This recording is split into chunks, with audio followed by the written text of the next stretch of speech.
Hi, welcome back to Just For You.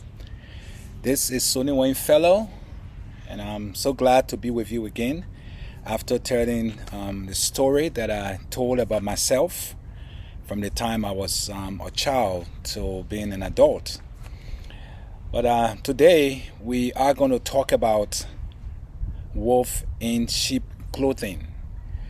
I know many of us have heard this phrase before, wolf in sheep clothing, but I'd like to expand on it because in life, a lot of us have had friends or those who profess to be friends to like us and to want to treat us in a way that is most appropriate, so to speak. But in actuality, they are actually there to hurt you, to undermine you, to tend to dissuade you from doing things that you want to do, things that you feel might uplift your life. And just to give you an update concerning one or two things that I personally have experienced in this life.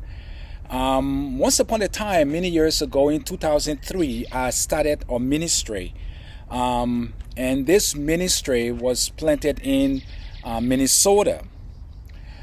But there are times that people will come in and want to be pastors, will come in and pretend that they are pastors and they are called to help you, to be a part of what you have established with your hard labor, your sweat, and even at times your blood pour into this kind of an organization or ministry.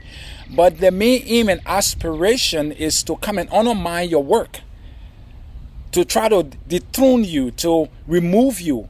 But they're so cunning. They are like snakes, green grass, green snakes in green grass, if you will understand what I'm saying. They will come in with soft-spoken voices, and they will try to treat you right, to act like they are treating you right. But in essence, they are actually there to overtake you, to overcome you, to remove you from what you have started, what you have labored for.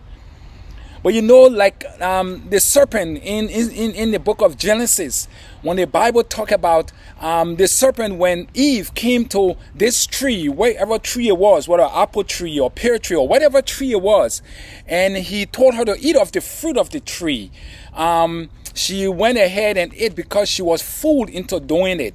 That's how they come. They come and they go to your better half, your companion, and try to entice them in a way so that they can use that situation to get at you and to get to know your secrets. And many times when you open up to them and you begin to explain to them about your ministry and about the life that you live, because you never had the slightest thought that these people will come around you to be able to destroy your ministry, destroy your work. Pastors, I want to warn you, I was a pastor for many years. But I tell you the truth, that the foundation of the church that I planted shook on many occasions, because of people who came in and said they were there to help. Beware. They are not there to help. They are there to destroy your ministry, because they never want to work under someone. They want to be the head. Like we also understand from scripture about Lucifer and God. God is the King of Kings and the Lord of Lords, the Most High God. But we realize that Lucifer, being the bright and morning star, wanted to do what? To overtake God. All that he had, God brought him closer. But he wanted to overtake him, to become God. And that brought problem in heaven. And it's the same thing that we are faced with today with our brothers and sisters. They come in and they try to manipulate you. They try to change what you intend to do for their own benefit. They want to help themselves. They want to do things that will make them feel that they are better off than you. They will come and begin to lie and try to cause discourse and just cause chaos and division within your ministry. Pastors, I'm here to tell you, you have to be mindful. Because they are out there, they are coming. The enemy is within them and they are coming to destroy your ministry. There were times I was told to kick people out of the church because of what they were discussing and talking about me. But I don't know what God would have done in this situation. So I never let them go. I never drove them. But they turned out to be my enemies. Those who kept gossiping about me and trying to tear me apart, tear my family apart.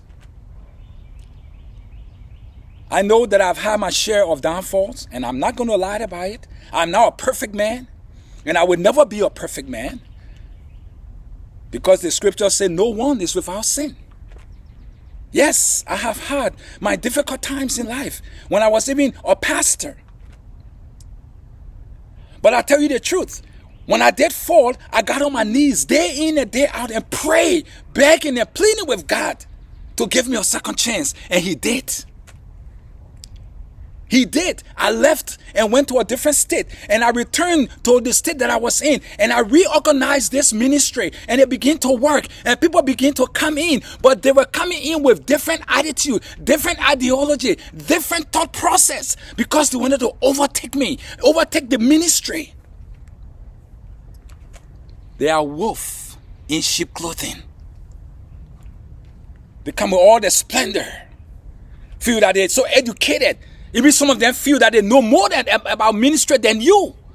But you who started your ministry, they want to act like they know better than you. They will come and say, you need to pray more. You need to fast more. But when in essence, they are not praying, they are not fasting, but they are there gossiping and telling people things about you and trying to act like they know so much about ministry. But I tell you the truth, be careful, pastors. They are out there. They are coming. They don't want to work under you.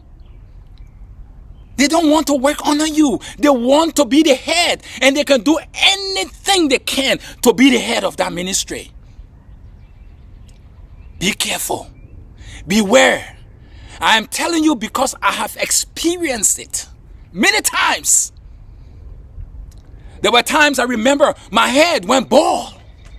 I did not have hair on my head because they were dropping off because of the stress level. You try to help people. You bend over backward. You sacrifice, but they will never see it. They will always come back at you with a different strategy to hurt you, to hurt your family, to hurt the ministry. You will tell them, could you do this? They will say yes. And they will not do it. The 11th hour, they will tell you, I can't do it. And then when I step in and begin to do it, they find another way to disrupt it. Beware, pastors. They are out there. They are coming. Wolf in sheep clothing. They pretend to be who they are not. And if you're not careful, that could bring your downfall. That could cause problem with your family, your marriage. Because they go in for your marriage. They try to cause division and problem and gossip to destroy you. Not only the ministry, but they try to get involved with your family matters. Because if you open, you become vulnerable. If you tend to be transparent and be truthful, they use it against you. I am a living witness. I thank you for joining me once more. And I know that I will continue to tell you the truth. If you want to listen to what I'm saying and to take heed and govern yourself accordingly, that's beautiful.